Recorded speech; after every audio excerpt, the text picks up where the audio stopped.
साक्षी, clients आ चुके हैं। इन्हीं के साथ तुमने इस गाड़ी की डील क्रैक की है। आज तुम्हारा 3 लाख रुपए का कमीशन पक्का है। सनी, मैं उनको लेकर आता हूँ। दीदी सच में गाड़ी बहुत सुंदर है। मुझे पता था तुम्हें पसंद आएगी। चल के पेपर वर्क कर ले। चलो। Good morning sir. Good morning ma'am. Hi Sam, how are you? I am good sir. Great. Papers ready? जी सर, सारे पेपर रेडी हैं। Okay, let's proceed then. तुम अंदर बैठो, मैं आता हूँ। आइए सर। मैम कार आपके नाम होनी है? हाँ जी।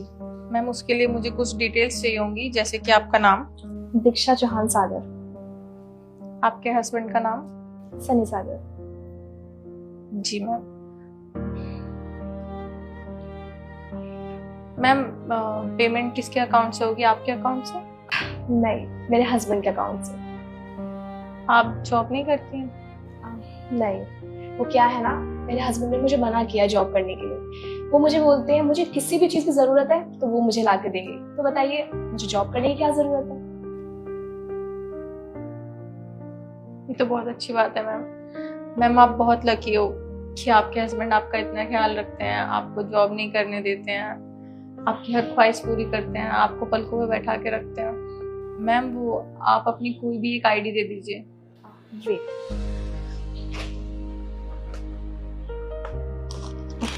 ये लीजिए।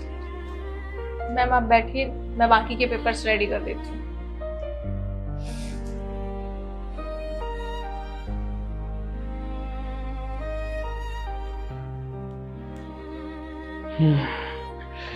गाड़ी कैसी लगी? गाड़ी सच में बहुत खूबसूरत है। सनी सच में आज मैं बहुत खुश हूँ और बहुत ज्यादा एक्साइटेड हूँ। तुम्हारी खुशी के लिए कुछ भी। सताक्षी,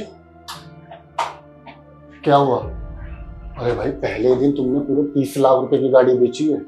3 लाख रुपए का कमीशन बना है। तुम्हें तो बहुत खुश होना चाहिए और तुम यहाँ उदास बैठे। सर किस बात की खुशी मनाओ? जिसको मैंने गाड़ी बेची है वो मेरा खुद का पति है। क्या? हस्बैंड है? लेकिन इसने तो दूसरी शादी कर रखी है।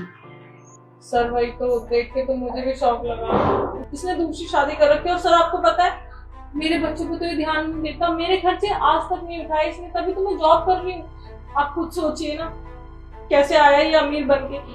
जिसका पति इतना पैसे वाला हो वो जॉब करेगी, बट मुझे खुद के लिए जॉब करनी पड़ रही है और ये दूसरी बीवी को गाड़ी दिला रहा है। सर इस बात की खुशी मनाऊं मैं? मुझे कुछ समझ नहीं आ रहा मैं क्या करूं। क्या करूं? अरे इस इंसान ने तुम्हारे साथ इतना बुरा किया है और तुम अभी भी सोच रहे हो क्या करूं? सताक्षी, लीगली ना तुम इसकी फर्स्ट वाइफ हो। तो ये गाड़ी अपने नाम कराओ और इस पे FIR करो। तुम्हें पता है इंडिया के कानून में दूसरी शादी करना, वो भी पहली बीवी के होते हुए, लीगली इसको सालों की सजा हो सकती है। और जो सब कुछ इसके नाम है ना, वो सब तुम्हारे नाम हो सकता है। समझ आ रहा है कुछ? सर मुझे कुछ समझ में नहीं आ रहा, मेरा दिमाग नहीं चल रहा, मुझे क्या करना चाहिए अब? ठीक है, जैसे जैसे मैं बोलूं वो सब कर लो। आ जाओ।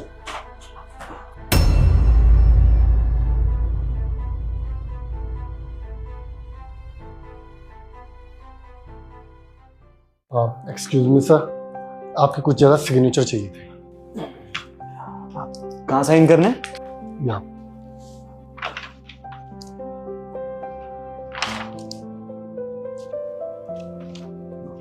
डन। मुझे कहाँ साइन करने? आपको मैं बताऊंगी कहाँ साइन करना है। सताक्षी, तुम यहाँ क्या कर रही हो? जॉब कर रही हूँ क्योंकि तुम्हें तो पड़ी नहीं है मेरी और बच्चों की, तो घर चलाने के लिए और बच्चों को ख्याल रखने के लिए मुझे तो जॉब करना ही पड़ेगा ना। पहला ही दिन है आज मेरा यहाँ पे, और पहले दिन ही देखो किससे मुलाकात हो गई। सनी, कौन है ये लड़की और ये सब हो क्या रहा है? ये क्या बकवास किए जा रही है? मुझे कुछ समझ नहीं आ रहा है। ये क्या बोलेगा? मैं बताती हूँ मैं कौन हूँ। वाइफ हूँ इसकी, पहली पत्नी। सनी क्या है ये सब? अब भूत बन के क्यों खड़े, कुछ बोलते क्यों नहीं हो? इसकी खामोशी से आपको पता नहीं चल रहा कि इसके पास बोलने के लिए अब कुछ है ही नहीं, तो क्या ही बोलेगा। मैं बताती हूँ। 4 साल हो गए हमारी शादी को, हमारा एक छोटा बच्चा भी है 2 साल का, और आप इनकी दूसरी वाइफ हो। और मेरे लिए तो आज तक किसी इंसान ने कुछ भी नहीं किया। मेरे तो खर्चे उठाने भी इसको भारी पड़ते हैं, तभी तो मैं यहाँ पे जॉब कर रही हूँ। और आपको तो नई गाड़ी दिलाई जा रही है। तो सताक्षी तो प्लीज मुझे तुमसे कोई बात नहीं करनी, और तुम जैसे इंसान की तो मैं शक्ल भी नहीं देखना चाहती अपनी लाइफ में। तुमसे ना मुझे डाइवोर्स चाहिए, यहाँ तक कि मैंने अपनी फैमिली को ऑलरेडी बता दिया है और डाइवोर्स की बात भी कर ली। डाइवोर्स के पेपर भिजवा दूंगी, निकलो यहाँ से। दीक्षा मेरी बात सुनो, आराम से बैठ के सुनो। क्या सुनूं? हाँ, अब जो कुछ भी कहना सुनना है ना, मुझे कोर्ट में मिलना, वहां तुम्हारी सारी बात सुनूंगी मैं। तुम्हारे जैसा घटिया इंसान मैंने अपनी पूरी जिंदगी में नहीं देखा। एक लड़की के होते हुए दूसरी लड़की के साथ ऐसे घटिया हरकत करते हो, शर्म नहीं आती तुम्हें? क्या कमी छोड़ी थी मैंने? हाँ, आज के बाद ना मुझे तुम्हारे साथ कोई वास्ता नहीं रखना है। और ये गाड़ी अपने पास रखो। तुम्हारी दी हुई मुझे कोई चीज नहीं चाहिए। और तुम मुझे ना कोर्ट में मिलना, अब हम दोनों तुम्हें बताएंगे कि दो लड़कियों की जिंदगी के साथ खेलने का अंजाम क्या होता है, समझे? निकलो यहाँ से, मुझे तुम्हारी दी हुई कोई चीज नहीं चाहिए। Leave, I said leave. Satakshi, एक बार बैठ के बात करते ना यार प्लीज। तुम जा रहे हो यहाँ से या मैं धक्के देकर बाहर निकालूं?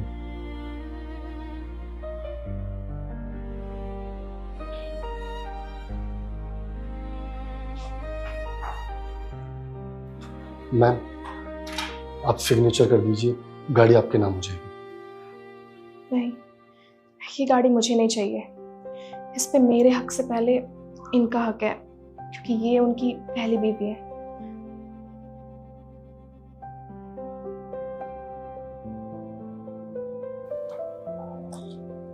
सताक्षी, तुम यहाँ पर सिग्नेचर कर दो, गाड़ी तुम्हारे नाम हो जाएगी। सर मुझे ये गाड़ी नहीं चाहिए। सताक्षी, इस गाड़ी पर तुम्हारा हक है, क्योंकि तुम उसकी पहली बीवी हो। अगर आप कोर्ट भी जाओगे तो लीगली ये सब तुम्हारा ही हुआ, और उसका घर भी तुम्हारा ही हुआ, क्योंकि तुम्हारे बच्चे भी हैं। तो कोर्ट भी बच्चों का सोचते हुए घर और गाड़ी तुम्हारे ही नाम करेगा। प्लीज सिग्नेचर कर दो। कम से कम जाते जाते ये आदमी घर और गाड़ी तो दे गया, मेरे बच्चों को आराम होगा।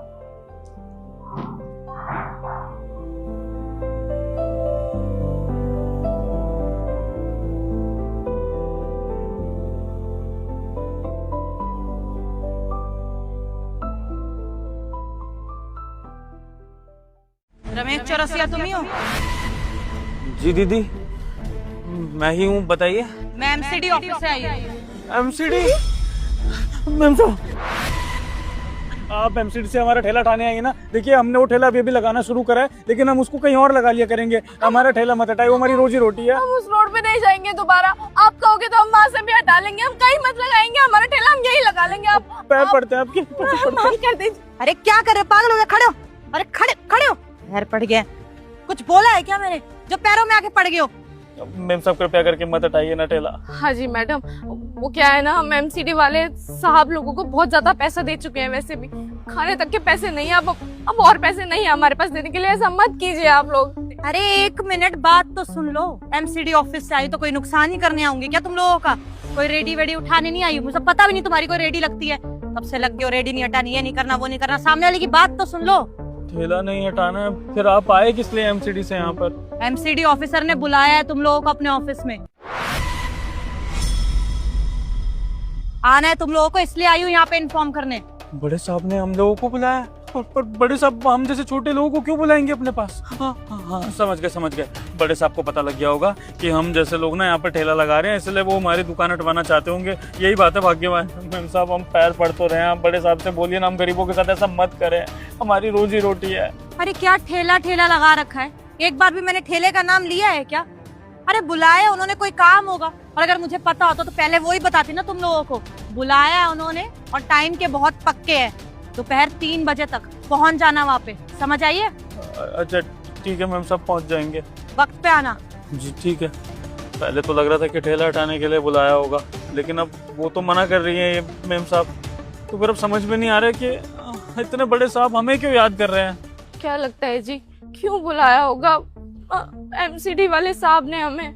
आपने कोई गलती की? कहीं लड़ाई की है क्या आपने? सर, मैंने कुछ गलत नहीं किया है। क्या गलत करूंगा? ईमानदार आदमी ईमानदारी से अपना ठेला चलाता हूँ, मैं क्या गलत करूंगा? ना हमारी किसी से बहस हुई, हम तो किसी को कुछ बोलते भी नहीं है। अपना खुद कमाते खाते हैं, क्या करेंगे अब? कुछ नहीं समझ में आ रहा। रुको, शांत हो जाओ। हमें इतना बुरा सोचने की जरूरत नहीं है। क्या पता कोई और बात हो, हम खामखा सोच रहे हो। हम अपना हुलिया ठीक करते हैं, तुम भी अपनी साड़ी वाड़ी ठीक करो, और फिर हम एमसीडी के दफ्तर चलते हैं, देखते हैं साहब क्या बोलते हैं, ठीक है? ठीक।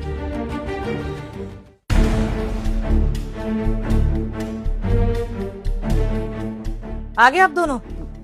जी।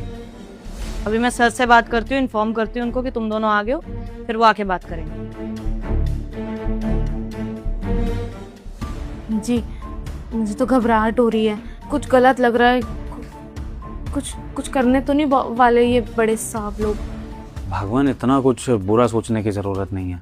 सरकारी दफ्तर में बैठे हैं, यहाँ पर बड़े बड़े अधिकारी होते हैं, ऐसे कुछ गलत थोड़ी हो जाएगा हमारे साथ। हाँ, लेकिन हमें ध्यान रखना है कि जो भी बड़े ओहदे के इंसान हमसे बात करने आएंगे, हमें उनसे बहुत तहजीब में बात करनी है। ऐसा ना हो कि हमारे मुंह से कुछ गलत निकल जाए जिससे हमारे साथ गलत हो जाए। अरे हम क्यों बोलेंगे उन्हें कुछ गलत, हम तो खुद ये जानने आए हैं कि बात क्या है। पर बात ये है ना कि आज से पहले किसी सरकारी अफसर से ऐसे सामने सामने बात नहीं की हमने, हम मिले तक नहीं है। हम इस तरह सरकारी अफसरों से बात करने की आदत नहीं है। ऐसे सरकारी अफसरों से बात करने की आदत डाल लीजिए भाभी जी। हर्ष, देवर जी आप? एक मिनट, तू यहाँ नौकरी वोकरी करने लगा है क्या? बिल्कुल ठीक समझे भैया, आपका भाई यही नौकरी करता है। चलो भगवान, ये अच्छा हो गया, अपना छोटा यह एमसीडी के दफ्तर में लग गया है, अब हमें डरने की जरूरत नहीं है। अरे वाह, ये तो बहुत खुशी की बात है। हमें तो बहुत खुशी हुई देखकर कि आप अब सरकारी दफ्तर में नौकरी कर रहे हैं। बहुत अच्छा लगा देख के। हमें तो आप पर पहले से यकीन था कि आप अपनी जिंदगी में कुछ बहुत बड़ा करेंगे, और सच में दिल से ना बहुत दुआएं निकल रही हैं आपको। बहुत अच्छा किया। अच्छा देवर जी, हम बोल रहे थे कि यहाँ के जो वो है ना बड़े साहब, उन्होंने हम दोनों को यहाँ बुलाया है। बात नहीं जानते हम कि बात क्या है, पर दिल में आशंका है कि हमारे ठेले को लेके कोई परेशानी ना हो। वो बड़े साहब हमारा ठेला ना हटवा दे। अगर वो ठेला हट गया ना हमारा, तो कमाने खाने के नहीं रहेंगे हम। आप तो हमारे देवर है ना, आप उनसे बात कर लीजिए ना हमारी तरफ से। जो पैसे वैसे देने होंगे ना हम दे देंगे, थोड़ा देख लीजिए। हाँ छोटे, तू तो जानता है कितनी मुश्किलों से मजदूरी का काम छोड़ के हमने ठेला शुरू किया है। अब ये बड़े साहब लोग हमारा इस तरह से ठेला हटा देंगे तो हमारी रोजी रोटी पे बात आ जाएगी। तू अपने इन बड़े साहब से बात कर लेना, हम चलते हैं घर, है ना? तू कर लेगा ना, बात संभाल लेगा ना? कहीं जाने की जरूरत नहीं है भैया, मैं कोई बात नहीं करूंगा। आप लोगों को जो बात करनी है आप लोग खुद कीजिए मुझसे। तुझसे क्यों करनी पड़ेगी ये बात? जिस एमसीडी ऑफिसर से आप बात करने की कह रहे हैं ना, वो एमसीडी ऑफिसर और कोई नहीं, आपका छोटा भाई हर्ष।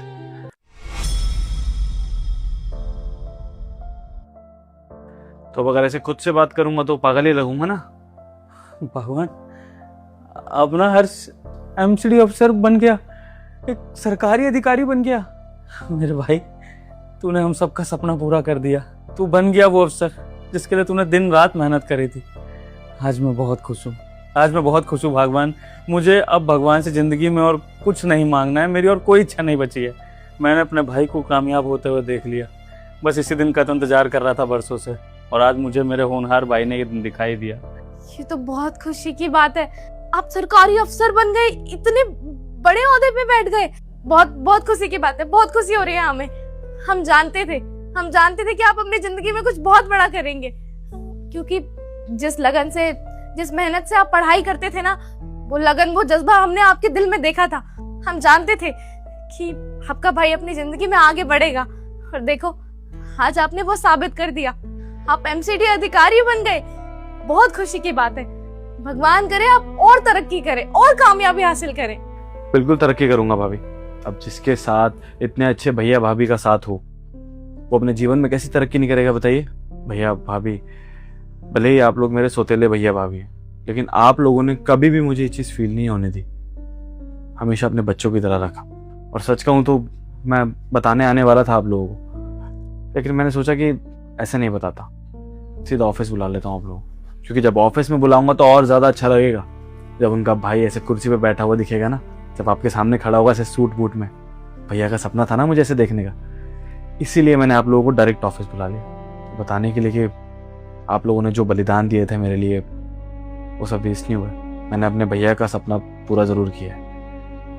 और भैया सच कहूँ तो मैंने तो आस ही खो दी थी। मजदूरी करने चला आया था आपके पास, आप थे जिसने मुझे सपोर्ट किया, समझा। भैया भैया, क्या हो गया छोटे? एक खुशखबरी देनी थी आपको।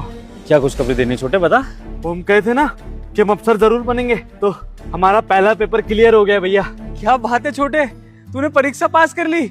बहुत खूब छोटे, बहुत खूब। अब मुझे लग रहा है कि मेरा भाई मेरा सपना पूरा कर देगा, बन जाएगा वो सर। मैं ना आज जाकर ना मिठाई लाता हूँ सबके लिए, सबको मिठाई बांटूंगा, ठीक है?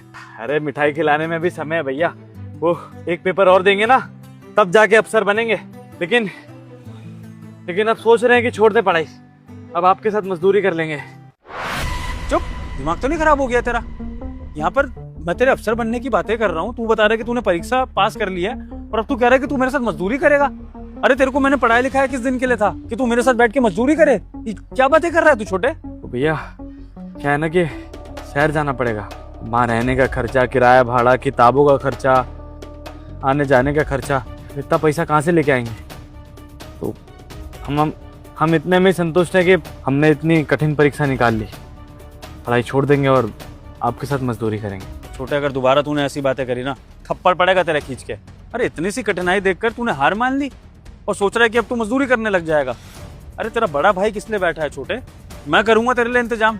पैसों की कमी आ रही है ना, तेरे को शहर जाके परीक्षा देनी है, वहाँ पे रहना है, कोई दिक्कत नहीं है, हो जाएगा पैसों का इंतजाम। और बता। हाँ भैया, कहाँ से लाएंगे आप पैसे? 1 लाख रुपए चाहिए, कम से कम साल भर रहना पड़ेगा वहाँ पे। आप परेशान मत होइए, वैसे भी हमारा जिंदगी में यही सब है और हमने ये बात एक्सेप्ट कर ली, कोई परेशानी वाली बात नहीं। कोई नहीं छोटे, 1 लाख रुपए चाहिए ना तुझे, मैं इंतजाम करता हूँ, तो यहीं खड़ा रह, मैं पैसा लेकर आ रहा हूँ।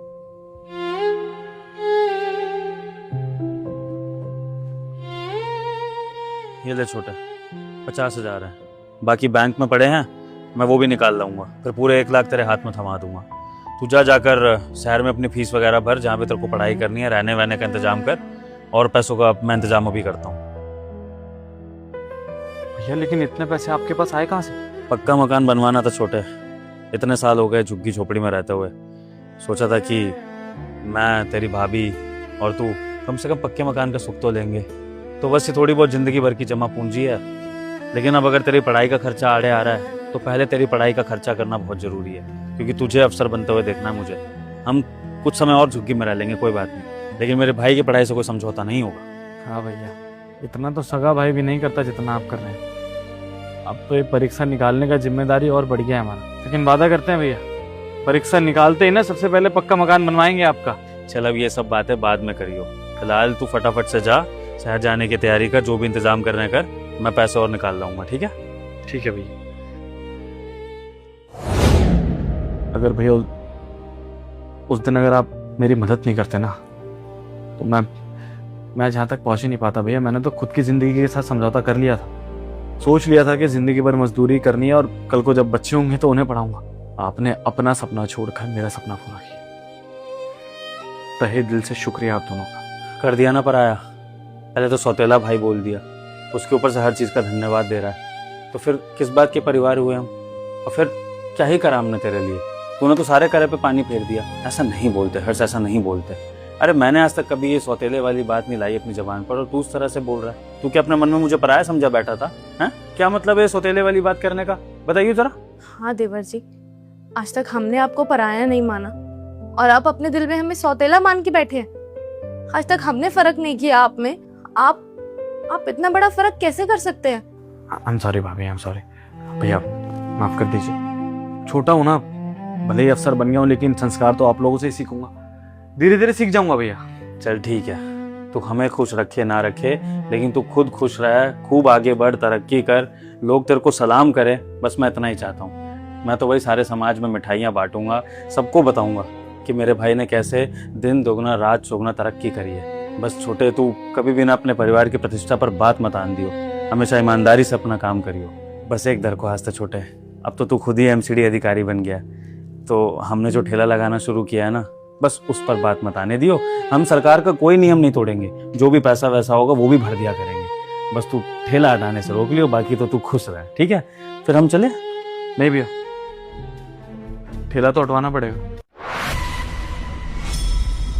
और ठेला हटने के साथ साथ आपकी वो झुग्गी भी हटवानी पड़ेगी।